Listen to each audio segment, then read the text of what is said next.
Good morning, dear students. Today we are going to discuss about physical properties of haloalkanes and haloaromates. Okay? और physical properties में जो first point हमें study करना है वो है physical state, okay, color and order. Okay? ये 3 points हमें यहाँ पे देखना है. ठीक है? तो अगर हम लोअर हेलोएल्केन्स की बात करें, देखिए लोअर हेलोएल्केन्स लाइक आपका CH3F है, लाइक आपका CH3Cl है, CH3Br है या फिर CH3CH2F है. ये जितने भी लोअर हेलोएल्केन्स हैं ये सभी होते हैं गैसेस. ओके, तो रूम टेम्परेचर पर ये किस स्टेट में प्रेजेंट होते हैं? गैसियस स्टेट में प्रेजेंट होते हैं. ठीक है, अब हम उन हेलोएल्केन्स की बात करते हैं. देखिए हेलोएल्केन्स अप टू C18, ऐसे हेलोएल्केन्स जिसमें कार्बन कितने प्रेजेंट हो, कार्बन की कितनी लंबी चेन हमें मिल जाए 18 तक. ओके, तो ऐसे हेलोएल्केन्स एक्चुअली कैसे होते हैं? रूम टेम्परेचर पर लिक्विड होते हैं. ओके, ये होते हैं कलरलेस. एंड लास्ट इनकी जो ऑर्डर होती है वो होती है प्लीजेंट स्वीटिश. ओके, स्वीट जैसे कुछ होता है, स्वीटिश ऑर्डर होती है. ओके, मीठी मीठी सी खुशबू.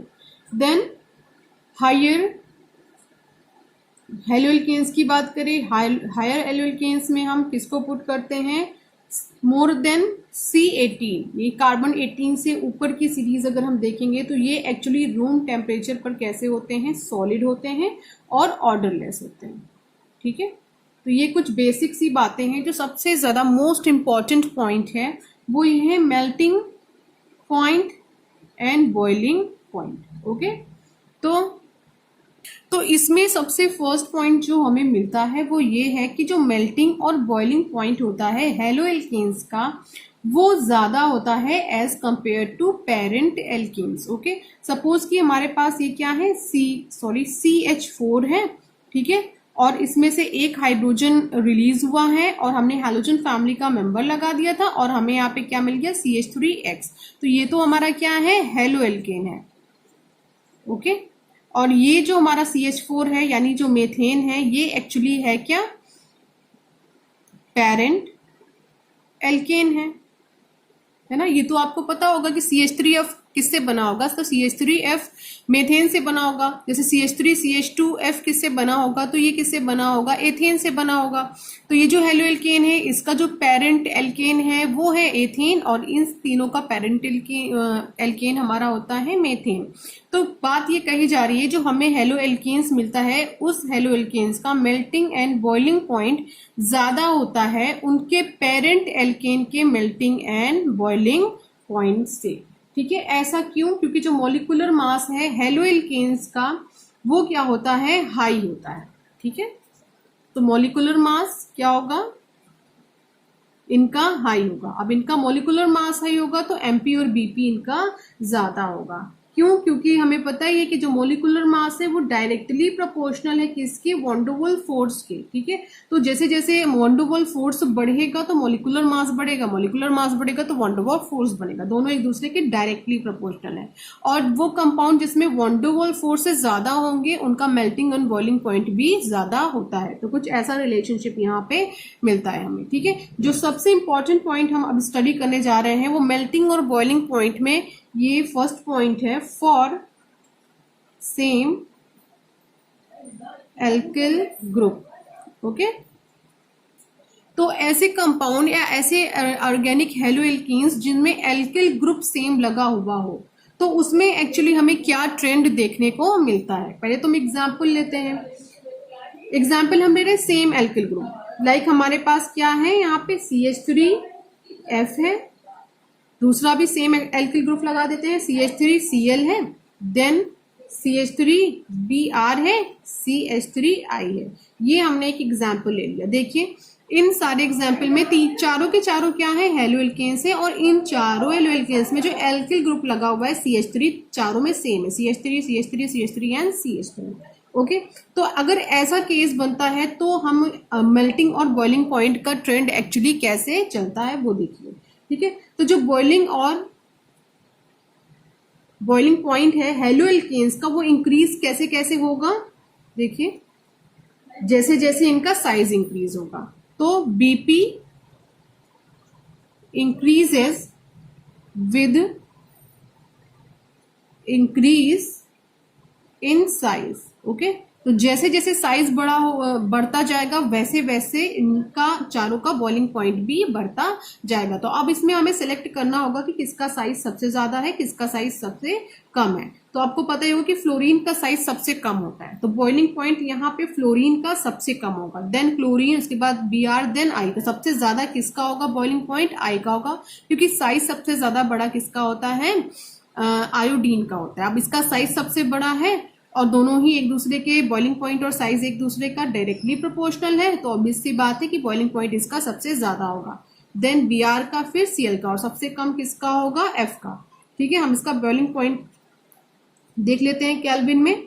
तो CH3F का बॉइलिंग पॉइंट होता है 194.6, 248.8, 276.6, 315.4, ये सभी हमें मिले हैं किसमें, केल्विन में। ठीक है, ये सारी वैल्यूज जो है केल्विन में प्रेजेंट है। तो एक चीज याद रखिएगा, अगर सिचुएशन ऐसी खड़ी हो जा रही है आपके सामने कि आपके पास हेलो एल्केन्स की सीरीज दी गई है और उन हेलो एल्केन्स में जो एल्किल ग्रुप है वो सेम है, और आपसे बोला जा रहा है कि आप इनको अरेंज करिए इनके इंक्रीजिंग या डिक्रीजिंग ऑर्डर में बॉइलिंग पॉइंट के अकॉर्डिंग, तो आप ये याद रखिएगा। तो याद आपको ये रखना है कि जो बॉइलिंग पॉइंट होता है इस सिचुएशन में वो साइज के डायरेक्टली प्रोपोर्शनल होता है। सबसे ज्यादा साइज किसका होता है, आयोडीन का बड़ा होता है, तो बीपी इसका सबसे ज्यादा हाई होगा, देन Br, देन Cl, और सबसे कम किसका होगा, फ्लोरीन का होगा। ओके, नेक्स्ट पॉइंट है, अभी हमने ए स्टडी कर लिया है। ए हमने तब स्टडी किया है जब हमारा हेलो एल्केन्स में जो एरिल ग्रुप, हमारा जो एल्किल ग्रुप लगा हुआ है वो सेम लगा हुआ है। ठीक है, लेकिन हमको अब स्टडी करना है कि हमारा एल्किल ग्रुप डिफरेंट हो जाए, बट जो हमारा हेलोजन फैमिली का मेंबर लगा हुआ है अगर वो सेम हो तो हमें क्या करना होगा। ठीक है, लिख दे रही हूं, for same halogen compound.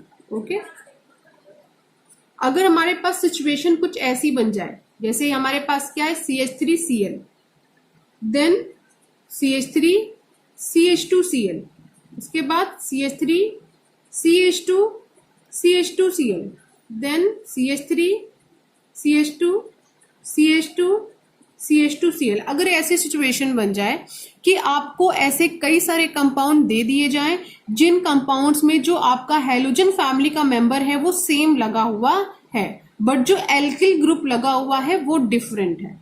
Okay, तो देखिए हमें इनको इसके बॉइलिंग पॉइंट में कैसे अरेंज करना होगा, इंक्रीजिंग या डिक्रीजिंग ऑर्डर इस केस में हमें कैसे लगाना होगा। ठीक है, तो इस केस में जो बॉइलिंग पॉइंट होता है वो इंक्रीज करता है, कैसे देखिए, boiling point increases with increase in the size of the alkyl group. Okay, देखिए जैसे जैसे एल्किल ग्रुप का साइज बढ़ता जा रहा है वैसे वैसे बॉइलिंग पॉइंट भी क्या होता जा रहा है, बढ़ता जा रहा है। तो कभी भी ऐसी सिचुएशन आपको मिल जाए कि एल्किल ग्रुप का साइज डिफरेंट हो बट जो उसमें हेलोजन फैमिली का मेंबर अटैच है वो सेम हो, तो आपको कैसे बॉइलिंग पॉइंट को अरेंज करना होगा, जिसमें सबसे ज्यादा लंबी चेन मिलेगी एल्किल ग्रुप की, वो आपका सबसे ज्यादा बॉइलिंग पॉइंट उसका होगा, देन उसके बाद उससे कम वाला, फिर उससे कम वाला, फिर उससे कम वाला। ठीक है, तो हम इनकी बॉइलिंग पॉइंट की वैल्यू देख लेते हैं, क्या है, CH3Cl है 248.8 एंड 285.5, इसका है 319.4, 351.5। देखिए सबसे ज्यादा किसका है, CH3 CH2 CH2 CH2 Cl का। क्यों है, क्योंकि इसमें जो आप देख रहे हो एल्किल ग्रुप की चेन है वो क्या है, सबसे ज्यादा लंबी है। ठीक है, तो जितनी ज्यादा एल्किल ग्रुप हमारा होगा हमारा उतना ही ज्यादा बॉइलिंग पॉइंट होगा, और ऐसे करके आप इसको सीक्वेंस में अरेंज कर सकते हैं। ठीक है, देन सी पॉइंट आता है कि तो ये इस टाइप का हो गया, हमने दो टाइप यहाँ पे स्टडी कर लिया है, ऐसा कि जब हमारा एल्किल ग्रुप सेम हो और हमारा हेलोजन फैमिली का मेंबर डिफरेंट हो, जो हमने अभी पीछे स्टडी किया था। देखिए यहाँ पर स्टडी किया था, एल्किल ग्रुप हमारा सेम था बट हैलोजन फैमिली के मेंबर डिफरेंट डिफरेंट लगे थे, उसका ये केस बना था। देन अब यहाँ पर हमने क्या स्टडी किया है कि हमारा जो एल्किल ग्रुप है वो डिफरेंट है बट हैलोजन फैमिली का मेंबर तो सेम लगा हुआ है, तो अब हम कैसे इसके बॉइलिंग पॉइंट के अकॉर्डिंग इसको अरेंज करेंगे। अब जो लास्ट हम देखने जा रहे हैं वो है for isomeric haloalkanes, for isomeric haloalkanes. Okay, ये काफी इंपॉर्टेंट है, ठीक है। बीपी लिख लीजिए, BP decreasing with branching. Okay, BP decreasing with branching, ये एक की वर्ड है जो आपको याद रखना है, ठीक है। तो हमारे पास एक हेलोएल्केन्स है, वो है आपका CH3, CH2, CH2, CH2Br, ठीक है। दूसरा हमारे पास जो हेलोएल्केन्स है वो है CH3, CH, CH2Br, ऊपर लगा हुआ एक ब्रांच CH3 का। थर्ड जो हमारे पास है वो है CH3, CH3, CH3 and Br, ये तीनों एक दूसरे के आइसोमर है। कैसे पता चला? हाइड्रोजन काउंट करते हैं, 9 हाइड्रोजन 4 कार्बन एंड 1 ब्रोमीन। यहाँ पर भी 9 हाइड्रोजन है, 4 कार्बन है और 1 ब्रोमीन, ठीक है। 9 hydrogen, okay, 4 carbon and 1 bromine. It means ये सब क्या है? तीनों एक दूसरे के आइसोमर हैं, क्योंकि आइसोमर हमें पता है क्या होता है कि हमारे पास नंबर ऑफ एटम तो सेम है बट उनका अरेंजमेंट डिफरेंट होता है, ठीक है। तो इसका नेम होगा 1 bromo butane, 1 bromo 2 methyl propane, 2 bromo 2 methyl propane, ये इनका IUPAC नेम है। अब हम बॉइलिंग पॉइंट देखते हैं। बॉइलिंग पॉइंट में देखिए क्या बोला गया है इस केस में कि अगर बॉइलिंग पॉइंट डिक्रीज करेगा, कैसे कैसे डिक्रीज करेगा? जैसे जैसे ब्रांचिंग इंक्रीज करेगी। देखिए इस केस में एक भी ब्रांच प्रेजेंट नहीं है कार्बन चेन के ऊपर। इट मींस कि बॉइलिंग पॉइंट सबसे ज्यादा हाई इसी का होगा, 372.6 केल्विन नियर अबाउट होता है। ओके, इस पे आएंगे तो इसमें आपको एक ब्रांच देखिए दिख रही है बीच वाले कार्बन एटम के ऊपर, तो इससे थोड़ा कम किसका होगा? 362 केल्विन इसका होगा, ठीक है। देन अगर हम और नीचे आ रहे हैं तो देख रहे हैं ये कार्बन है और इस कार्बन के ऊपर एक नहीं 2 ब्रांच है, एक ऊपर है और एक नीचे, ठीक है। 2 ब्रांचेस होने की वजह से इसका बॉइलिंग पॉइंट और ज्यादा डिक्रीज हो गया है। ओके, तो जैसे जैसे ब्रांचिंग इंक्रीज होगी बॉइलिंग पॉइंट क्या होगा? इस केस में डिक्रीज होगा, ठीक है। तो अब अगर एग्जामिनेशन में इससे रिलेटेड कोई क्वेश्चन पूछा जाएगा तो आई होप कि आप कर लेंगे। ओके।